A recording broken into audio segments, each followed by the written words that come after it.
It's day 4, right? Yeah, same. The 35 from the top. Oh, yeah.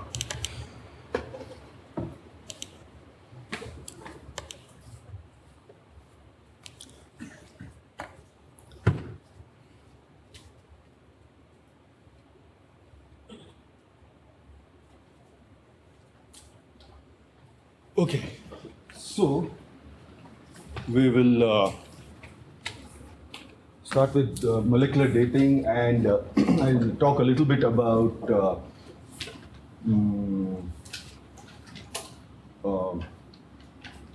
deep coalescence later. I'll explain that in a bit. So, molecular dating is a very, very important tool, particularly in biogeography.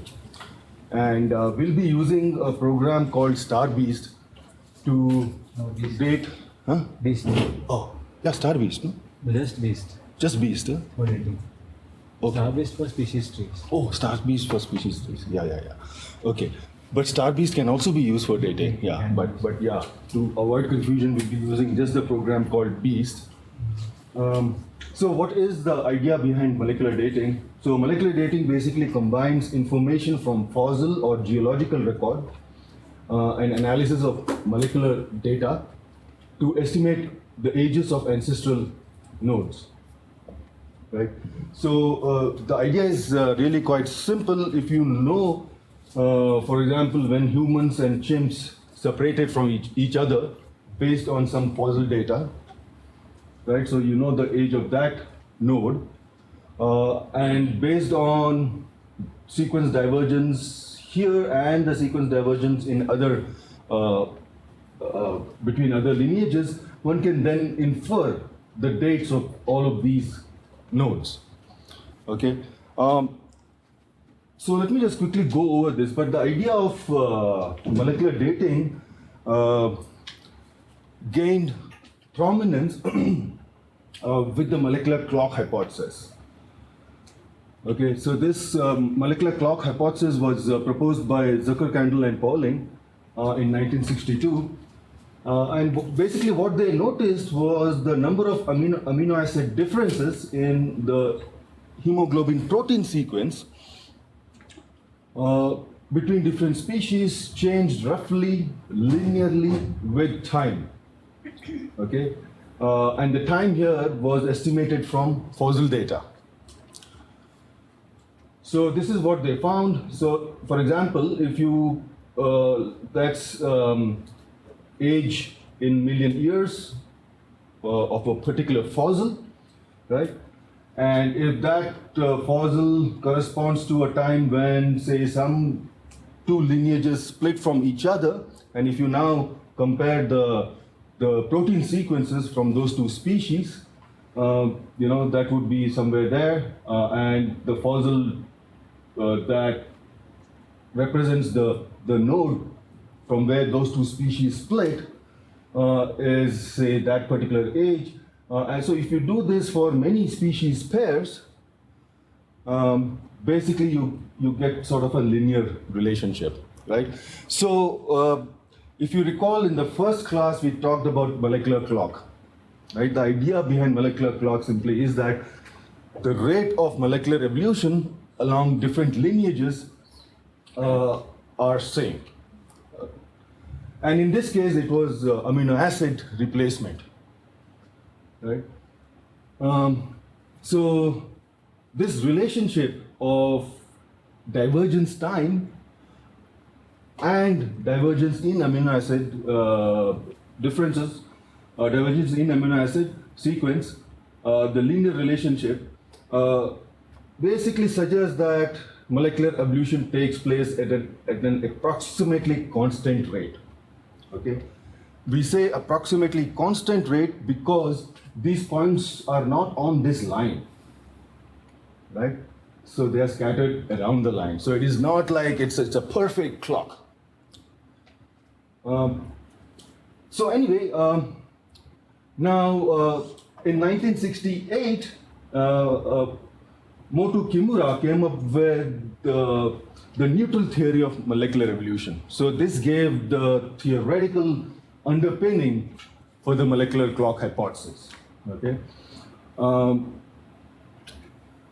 and basically the neutral theory states that most of the amino acid differences that we observe are neutral or nearly neutral, and they are maintained in the population through a balance between drift and mutation. Okay, so that's sort of the neutral theory.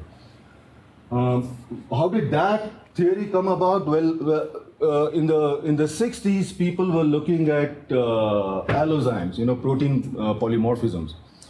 So the idea was to look at, is there any variation within and between species in these allozymes, right? And if you think about it, one would expect that if you have directional selection, then these alleles, this variation, there should not be any variation within a species. A beneficial variant should quickly get fixed in the population, right? But then people started seeing all this variation. And that was an intriguing result. And then they were trying to explain how this came about, how this could have come about. And that's when Kimura came up with the neutral theory of molecular evolution. So this basically meant that the amount of molecular change between two species is a measure of how long ago they shared a common ancestor. And this is, again, a very simple derivation from what we already know. Closely related species show low sequence divergence, and they probably diverged from each other very recently. Species that are more distantly related, greater divergence, that means they have diverged from each other in time further back, right? So that's the time component, and there's a certain amount of sequence divergence that we are interested in recording. Okay. Now, for determining the ages of the internal nodes, one has to calibrate the molecular clock.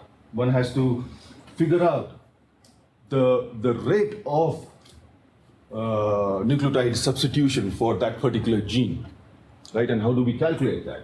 Well, it's really quite simple.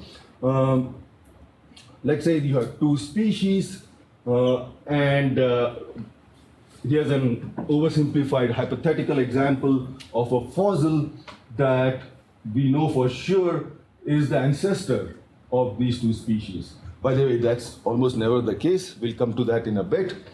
But let us assume that we know that this particular fossil, which is 5 million years old, or existed 5 million years ago, is the common ancestor of these two species, right? And one particular gene that you have now sequenced from these two species exhibits a certain number of differences between them. So let's just say 100 differences, right? This is the regular difference between any two sequence. If you divide that by the length of the gene, you then get a p distance, right? So anyway, so 100 differences between these two species. So the rate of molecular evolution would then be the difference between these two species divided by the time. That will give you the rate of molecular evolution, right? And then you have two lineages, so you 2 times the time. So the rate calculation is as simple as that. It's nothing, Between 2 points, there's a certain distance, how much time you're taking to traverse that distance, distance divided by time, it will give you the rate at which you are moving, right? So it's just that. So this basically gives you 10 changes per million years per lineage, right? Okay, now you can also calibrate the molecular clock by using geological events, right? So let's assume that these two species evolved because there was a barrier that arose, splitting the ancestral species into two subpopulations. And that barrier we know is 5 million years old. We can then use the same logic to calibrate the molecular clock. Okay? All right. So now we have the rate. Okay? So the rate is 10 changes per million years per lineage. If you now want to calculate, time of divergence, D. Time of divergence would then be the actual sequence divergence between two species divided by 2 times the rate, because they're two lineages. So you're just flipping the same formula all over again, right? So let's say, we have this rate, and now you want to calculate the divergence between human and chimp. The difference between human and chimp is 123. Right, so the difference is 123, 2 times the rate is 10 changes, so we get 6 million years. So it's as simple as that. That's molecular dating, right? Similarly, over here, you take the average distance between gorilla and human and chimp, you get a certain distance, and then divide that by 2 times the rate, and that will give you when gorilla split from the common from the lineage leading to the common ancestor of human and chimp. So that is basically the idea behind molecular dating. In fact, the idea is so simple that you can do this behind the envelope calculation, and you should always do that before you run fancy programs to figure out the divergence dates, right? You have a certain fossil and you know where in the phylogeny that fossil falls, and there are these lineages that are subtending from that node, and you calculate the distance between those two lineages, and then you know the age of the fossil, you get a rate, and then roughly you can then calculate what is the dates for the different nodes on the tree. And then you can use the fancy program to see if the rates are concordant or not, right? And you'll be surprised, often you get remarkably similar dates. But the question is, why do we even want to use these programs, right? Why not just do it by hand? And we'll come to that in a bit. Okay. So one should ideally use multiple calibrations, so these are called calibrations, to get a more robust date for the other internal nodes, right? Okay, so what these programs do is they take a tree which is like so, right? And then turn it into an ultrametric tree, basically a time tree, right? If you think about it, the age of all these species today, or rather the time since these species, the time between the common ancestor of all the species and today is the same for all these species, right? So they have existed the same amount of time since the common ancestor. Right? So actually, the time tree should look like this. Okay, so this is the time tree, this is our usual phylogram. Now the question is, how do we convert this phylogram into a time tree? Right?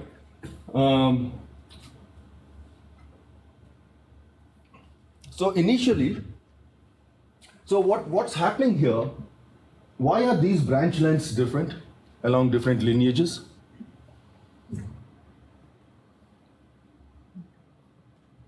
Even though the same amount of time has elapsed. Yeah, so different amounts of changes, but the same amount of time. Yeah. Different rates of evolution. Right? So the rate of evolution is different. So strict clock is definitely unrealistic, right? How do you even implement a strict clock? So rates of molecular evolution actually vary across the different lineages. That's why phylogram you have this. And remember, that's why UPGMA completely messes up, because it just assumes rate of molecular evolution is identical across the different lineages. Okay, so what people then went on to do is use something called local clocks, where parts of the tree you have different rates, and then you try to figure out the ages of the other nodes in the tree. So now programs have moved on to something called relaxed clock, and this allows for rates of molecular evolution to vary across different lineages. Okay, so it uses some complex algorithm to correct for rate heterogeneity across different lineages to eventually come up with a time tree that would then look like this. Okay. So there was one point I wanted to make here. What was that?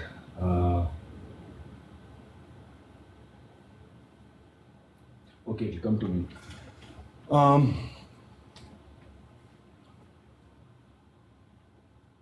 Okay.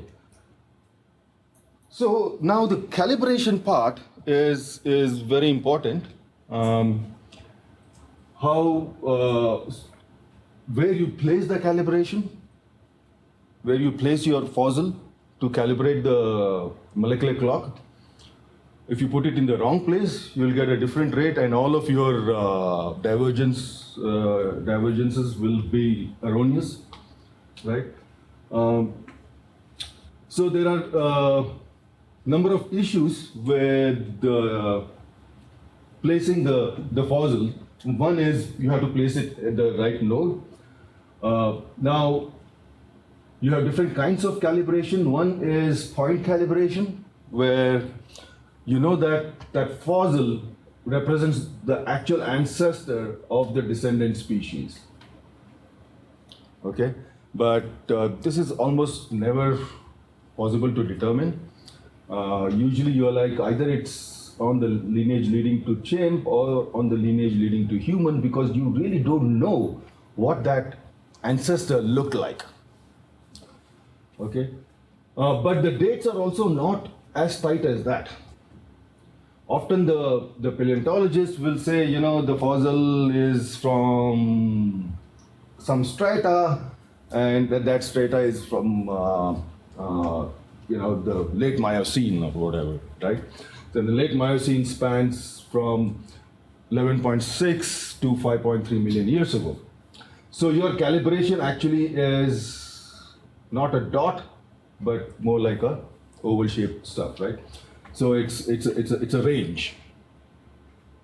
Okay. What the program would then do is sample dates from throughout this range to infer the dates for other nodes. Okay, we'll come to that in a bit. So as I said, point calibration is unrealistic because we don't know how the ancestor looked like. Okay, but what is often the case is, so that is point calibration, but as I said, often the paleontologist will say that, okay, this fossil is a hominid fossil, so that means it falls on this lineage. But where on this lineage, again, that is something you'll have to decide, right? If it looks more human-like, modern human-like, then that fossil is further down the line. But if it has some chimp-like features, but the paleontologists have said that no, it's on the human lineage, then it is probably closer to the node, right? So that's the situation. So it's either over here or over here, okay? And depending on what kind of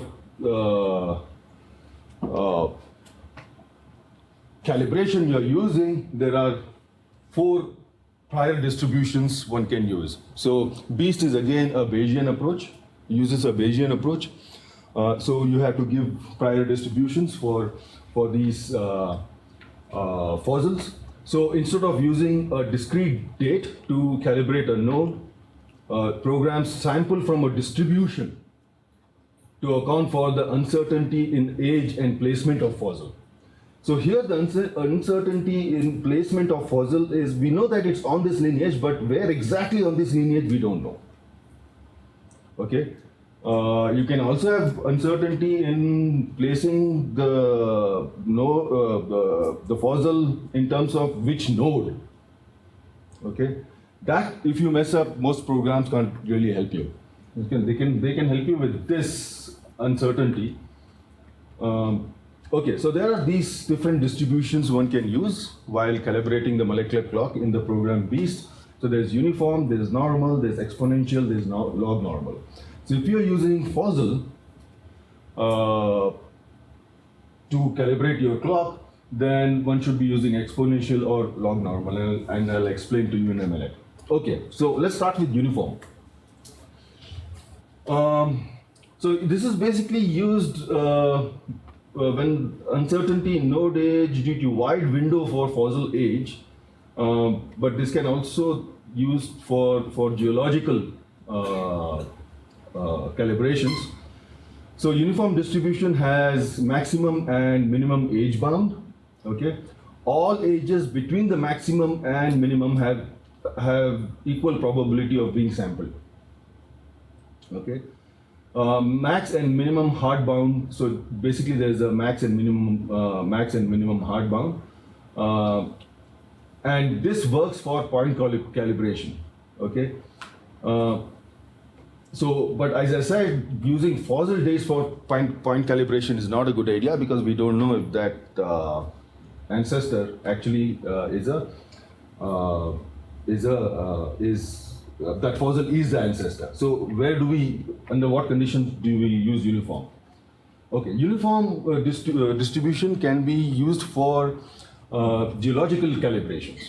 Okay, so if there was a geological event, and we can then use that, and if that corresponds to a particular node, we can use it to date the phylogeny.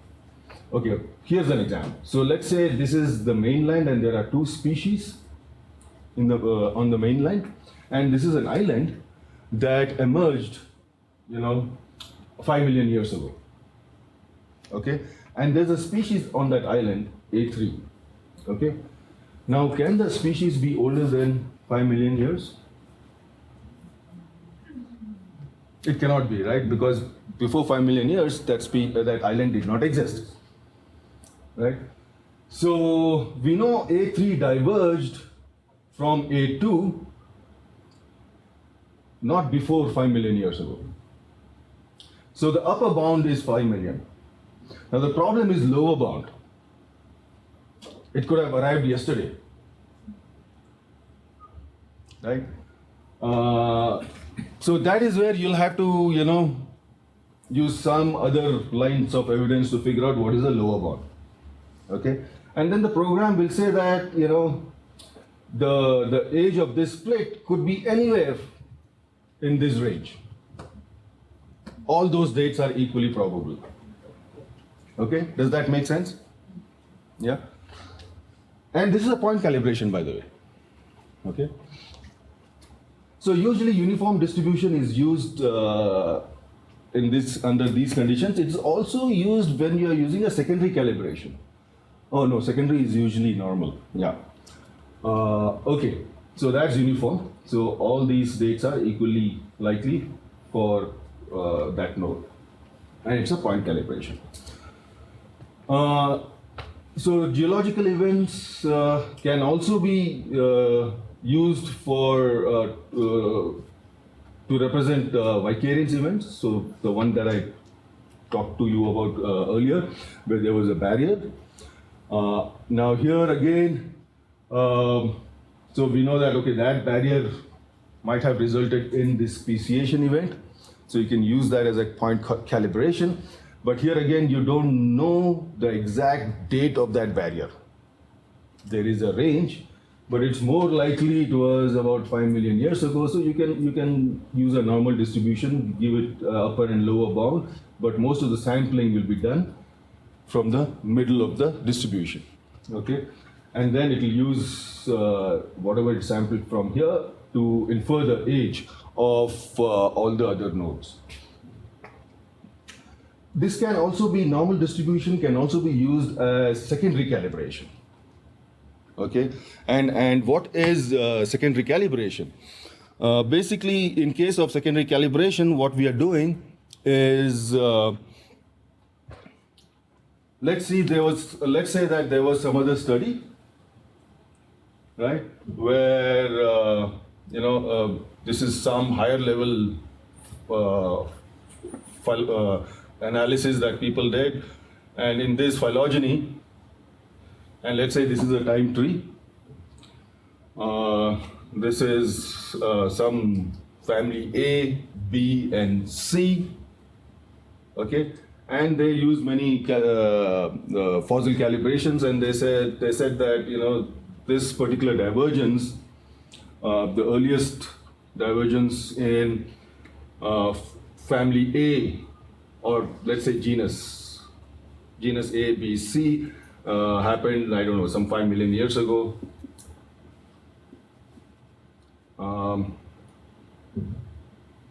And that date they know because they have a fossil calibration here or something. Okay, so let's say that was a fossil calibration.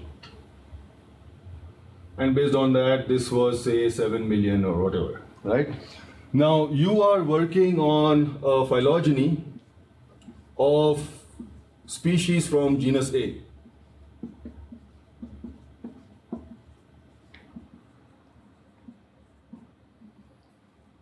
So you can use this to calibrate the root node.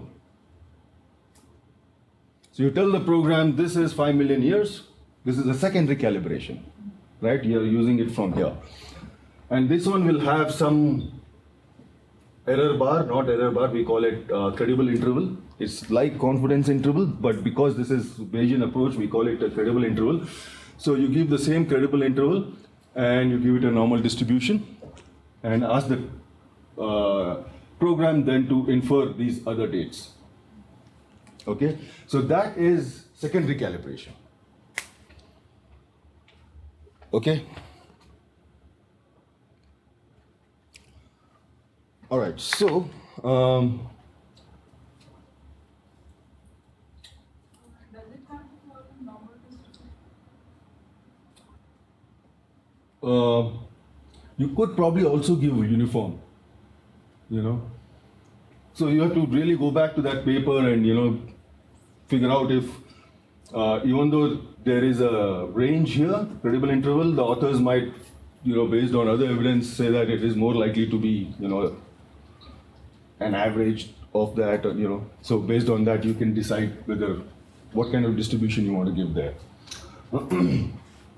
Okay, so that was normal. Then you have exponential. So for fossils, we use exponential and log normal. Okay. So exponential distribution is useful if you're using a fossil, and if this fossil is very close to the age of the ancestral node that we are interested in calibrating, right? So remember, this is not point calibration because we are not placing the fossil over there. So, we are like, okay, it is this particular fossil, Ardipithecus, is on the lineage leading to humans, but it has many characteristics that it also shares with chimpanzees or some of the fossils that people have found here. So this is probably very close to the node, right? So you give it a exponential distribution, prior distribution, wherein the likelihood that it was this node age was 5.8 million years because the age of this fossil is 5.8. So the age of this node is 5.8. The probability is very high, but it can't be younger than 5.8. right? Because the fossil is after the split. So the node cannot be younger. So that's why there's a hard bound here, yeah? So it can't be younger. It can be older, right? So it's going to now sample from this distribution, okay? So once you decide on the distribution, you have to plug in other parameters. I forget, when we actually run the program, you'll have to decide what values to give to those parameters. Depending on that, this distribution can change, right? So there again, it's left to your imagination. Okay, and this will become clear when we actually do the calibration. Okay, so exponential, and then you have log normal. So log normal distribution looks like that. Again, useful for fossil, when you're using fossils to calibrate. And if this fossil is much younger than the ancestral node, then it's nice to use this. Again, the node node age cannot be younger than the age of the fossil, but it's further down this lineage, so the age of the node would, peak in the distribution, much earlier than the age of the fossil, right? So, maybe at 7 million. And then you have, again, a long tail. So, depending on what the paleontologists tell you, you have to try and figure this out, the shape of this distribution, right? So we'll be looking at this. So these are the 4 calibrations that we'll be using. Not all of them, but so you have uniform, you have normal, you have exponential, and you have log normal. Okay, and these distributions, prior distributions, are used because there is uncertainty associated with the age of the fossil and uncertainty associated with where exactly along that lineage the fossil falls, right? And to account for those uncertainties, we use these distributions. And then the program BEAST is what we're going to be using. It corrects for rate variation across lineages, I mentioned that in the beginning, and uncertainty in fossil age and placement.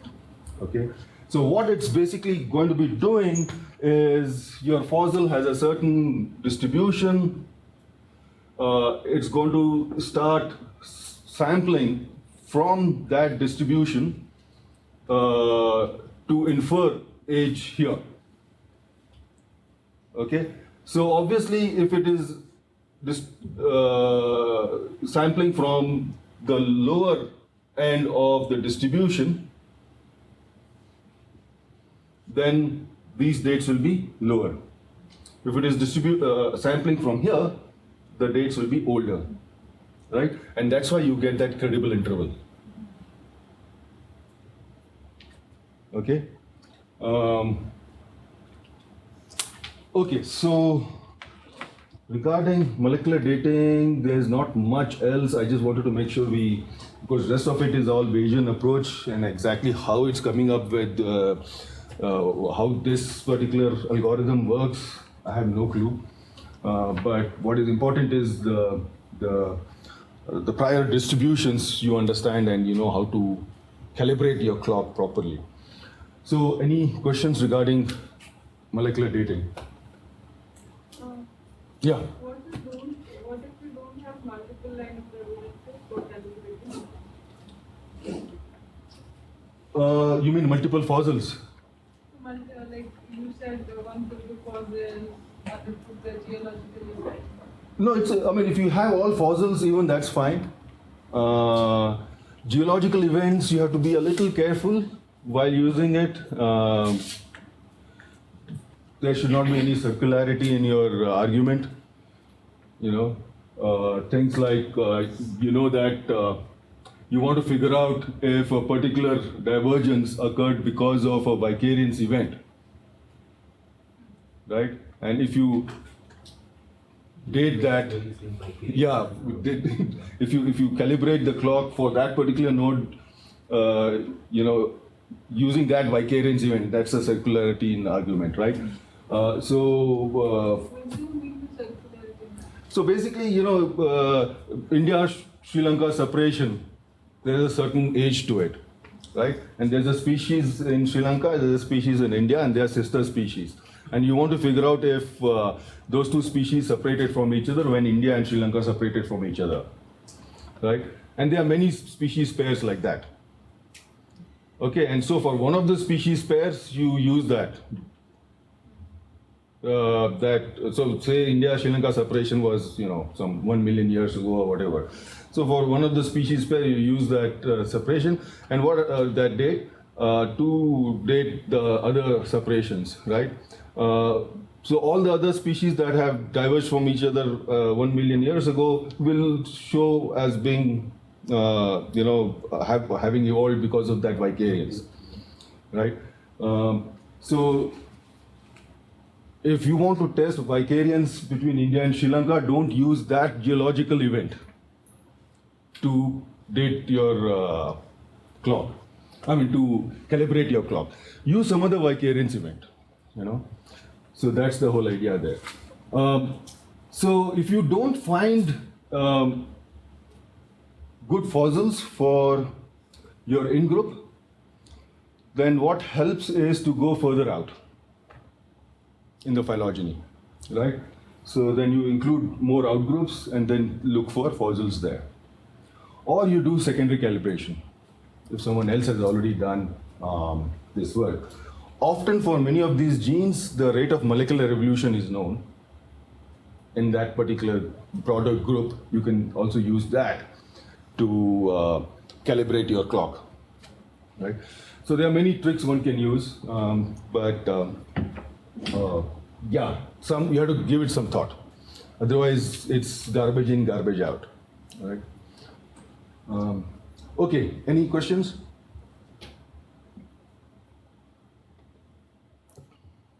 Regarding molecular dating before we move on to the next topic? Is there any specific gene choice the genes to use for if you are trying to date the two? Yeah, so with molecular phylogenies as well as with molecular dating, if you are interested in dating deep divergences, then use nuclear markers, nuclear genes. But if you're looking at shallow divergences, then mitochondrial genes are good because mitochondrial genes evolve rapidly. But deep divergence, mitochondrial genes are not a good idea because you might have the problem of saturation. Remember we talked about saturation? So after a certain time, deep divergences, all of them will have same age simply because of saturation. Yeah, so when we come to frequently asked questions, we will discuss some of these issues also. Okay, any other questions? So let's just move on to another tree building method. Right, so we looked at 5 or 6 different tree building methods. This is a completely different approach to tree building that is gaining prominence since the last 10 years, okay? And it is called species trees. Okay, it's basically a phylogeny.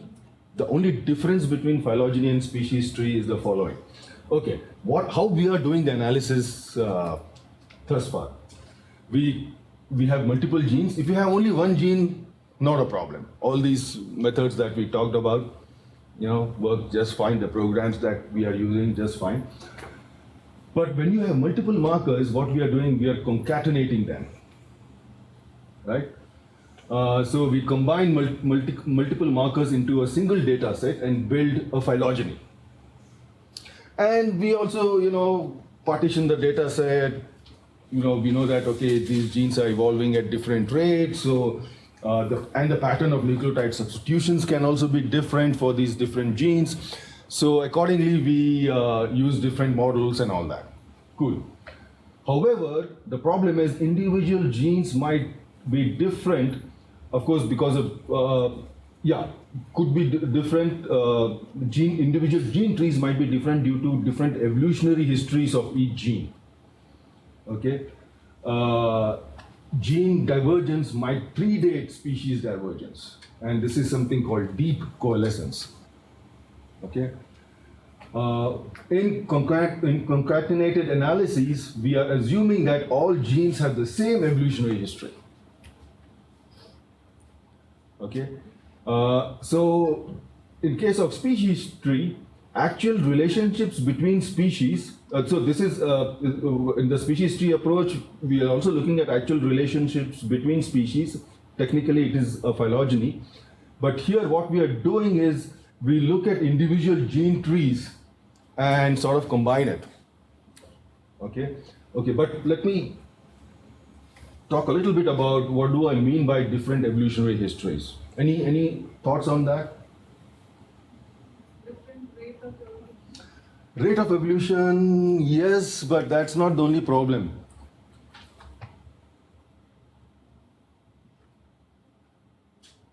Might be descending from different lineages altogether.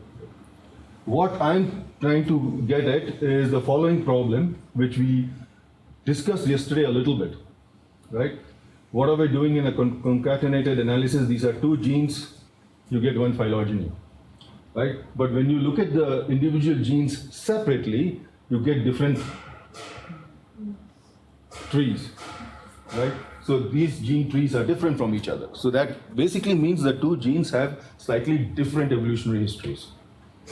That means we can concatenate. That's right. So then it's not a good idea to concatenate them. It's not a good idea to do a concatenated analysis, right? But the question is, why do these genes have different histories?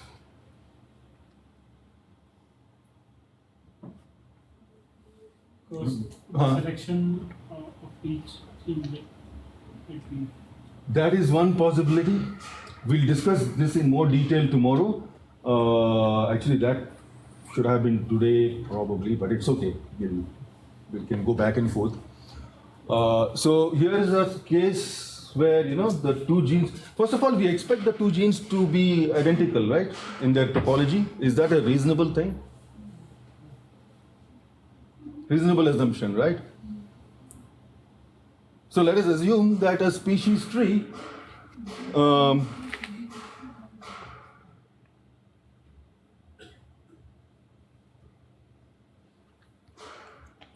let us say that we have the phylogeny of, whatever, 3 species.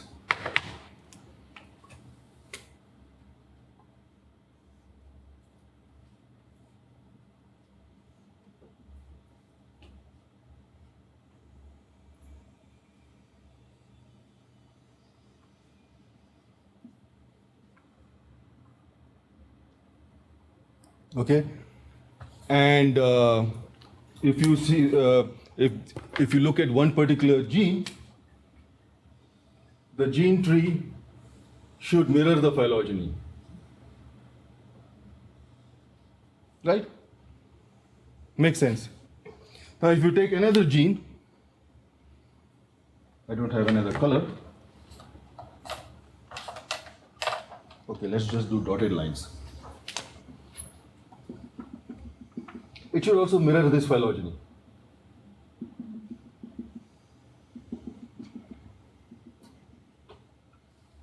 Is that reasonable? There was one speciation event here, and let's say this organism had only 2 genes, and the genes diverged, and there was another speciation event here, those 2 genes diverged. Now, when we now sequence these 2 genes, you should get the expected phylogeny.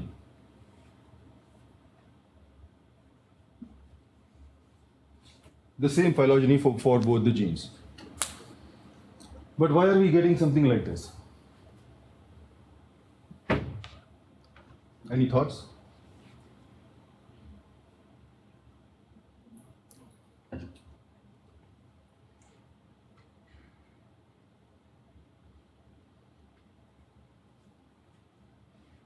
Someone said selection. That could be one possibility, right? So one of the genes has accumulated a lot of changes, and now it looks very different. Okay? Maybe it has accumulated the same sort of changes that you see in this particular species. So now that gene will branch over here. Okay? I talked about the lysozyme example, right, where langur would branch with cow. So selection, yes, that could. But we are talking about different evolutionary histories. Not just about, so when you have selection, you have positive selection, and so what is happening is the genes are evolving rapidly. But can the gene genealogy differ between genes? That is what I'm trying to get at. Okay, so that happens in a situation like so. So this is, again, the actual species phylogeny is the dark bar, right? And this is the genealogy or phylogeny, right? So here, this tree, here the gene tree mirrors the species tree, no problem, okay? But under a situation when these two speciation events are very close to each other, okay? So here, so there are two speciation events, this one and this one, right? If these two speciation events are very close to each other, this speciation event and this speciation event, if they are very close to each other, then what's going to happen, not enough synapomorphies would have accumulated here to unite these two species, okay? The other issue that can happen is that in the ancestor here, there were multiple alleles. So it was not just one allele. There were already multiple alleles, there was already some variation in that gene. And those alleles were related to each other in some fashion. Right? If there's enough time that has elapsed between these speciation events, then these alleles will sort accordingly. But not enough time has elapsed between the two speciation events, then the gene genealogy or the gene tree is basically telling us how those alleles are related to each other. Okay, so this is something called deep coalescence, right? So the gene divergence here has predated the species divergence. Here, the gene divergence and species divergence correspond perfectly. Okay, so in a situation like this, you can get different topologies. So often if you have a burst of speciation in a very short time, different genes can give you slightly different phylogenies, right? So gene trees do not correspond at that point with species trees. And that's because of this problem. There was some variation in the ancestral population for that particular gene, basically multiple alleles, and those alleles have sorted randomly in the daughter species. And the phylogeny is now actually telling us how those alleles are related to each other. It is giving you the right picture of that gene. Okay? So if you concatenate such a data set, then your phylogeny is going to be quite messed up. right? So that's why you use something called the species tree approach, right? Yeah. That was what is called incomplete linear sorting. So yeah, so other term used here is incomplete linear sorting, but incomplete linear sorting is more appropriate when we are looking at recently diverged species, where the alleles have not sorted, right? So here also people use that term because in a way these alleles have not sorted in the daughter species, right? So if you think about it, if you go back in time, these three species have recently diverged. So the alleles have not got enough time to sort, right? But because we are looking at it now, people prefer to call this deep coalescence. Okay. Where was I? So what happens is, when these speciation events are very, very close to each other. Here actually they are quite far apart, but when they are very close to each other, the gene genealogies can differ, right? So in this 4 taxa situation, you can get so many different relationships, right? So now the question is, which among them is most likely to be the right species tree? So what the program does, it builds individual gene trees and then says that I'm going to come up with a tree that reduces deep coalescence.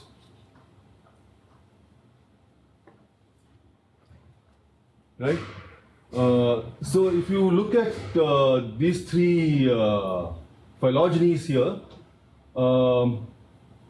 D is sister to everything else in 2 trees, but here it is not.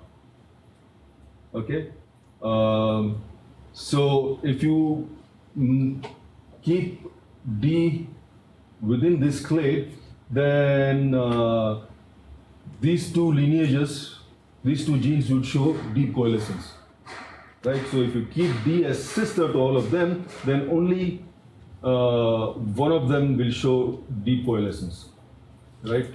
Only C will show that deep coalescence. Similarly, if you look at B and C are sister here, but B and C are not sister here. So only one deep coalescent event here. If you put B and C together, A and B are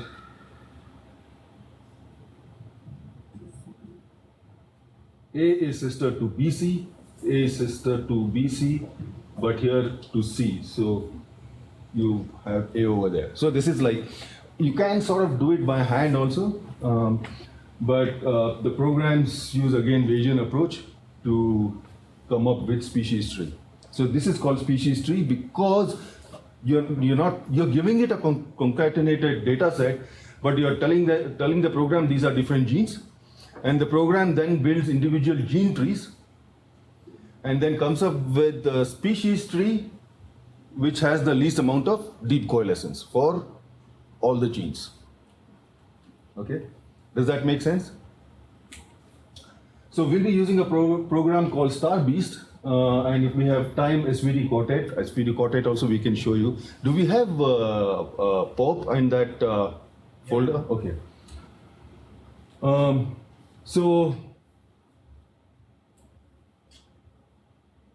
So these programs actually look at multiple locus, and they're called species tree, and it uses coalescent approach to get the individual gene genealogies. The coalescent approach that Chaitanya talked about yesterday, and it uses an explicit model of lineage sorting to come up with species trees. But the main idea is the multilocus data estimates, for multilocal data, it estimates species tree with the least amount of deep coalescent events. Okay, so we'll be using this program. So when do we use this program? Right? We'll revisit this problem again tomorrow. But basically,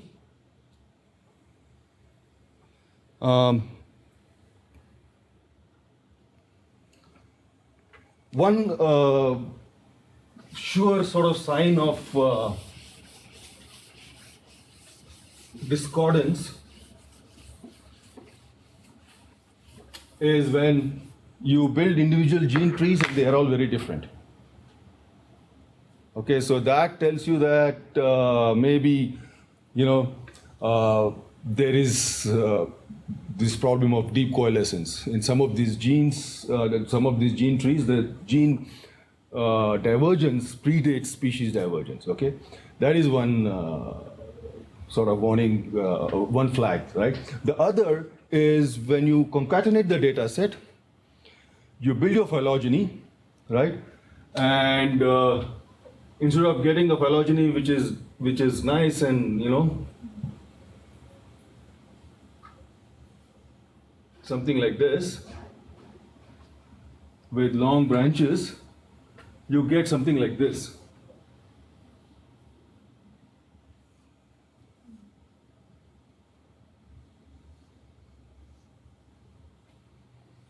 Okay, so this is basically telling us that these speciation events are very close to each other.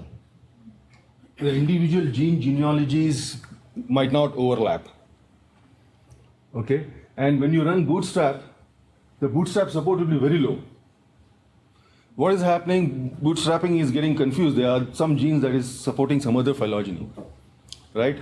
And if in bootstrapping you use that 50% majority rule consensus, it'll probably collapse some of these. It'll probably say, you know what, I can't resolve this. Two of them I can, but the others I'm not able to. Okay? So that's again an indication that something funky is going on with this data set. And maybe you should use a species tree approach. Otherwise, concatenated analysis is just fine. In fact, so basically concatenated analysis is assuming that the evolutionary histories of all the genes are the same. Right? And we have sometimes have this bizarre situation where the concatenated analysis gives one phylogeny and there is no evidence of any sort of rapid burst in the concatenated analysis, and then you go on to use species tree approach and you get a completely messed up phylogeny. You get a completely different phylogeny, right? So that has also happened. So I don't know how some of these programs are working. So there are a lot of programs now that do this. So remember, this is a completely different class of methods. They use, to get the individual trees, they'll use likelihood, right? And then for combining it, it does all kinds of tricks depending on the kind of program you're using. Okay, any questions? Yeah. How many gene trees should one use? Or can you call even one gene tree? No, one gene is, we'll discuss this tomorrow in greater detail, but more the better, because, genomes are huge, right? If you're using just one gene, journals will no longer accept your phylogeny, so you definitely need to use a lot more. The decision of how many genes to use really depends on, your data set, the number of species. The more the number of species you have, obviously you need to have more characters to get a robust phylogeny. So you can look at the bootstrap values to decide, right? You want a high enough bootstrap value. If you are getting low bootstrap value, you add more data. Usually, most studies, not most studies, many studies that have looked at this problem, and in fact, we also did some simulation work in our lab, around 10 genes are adequate. Beyond 10 genes, you're not really adding a whole lot of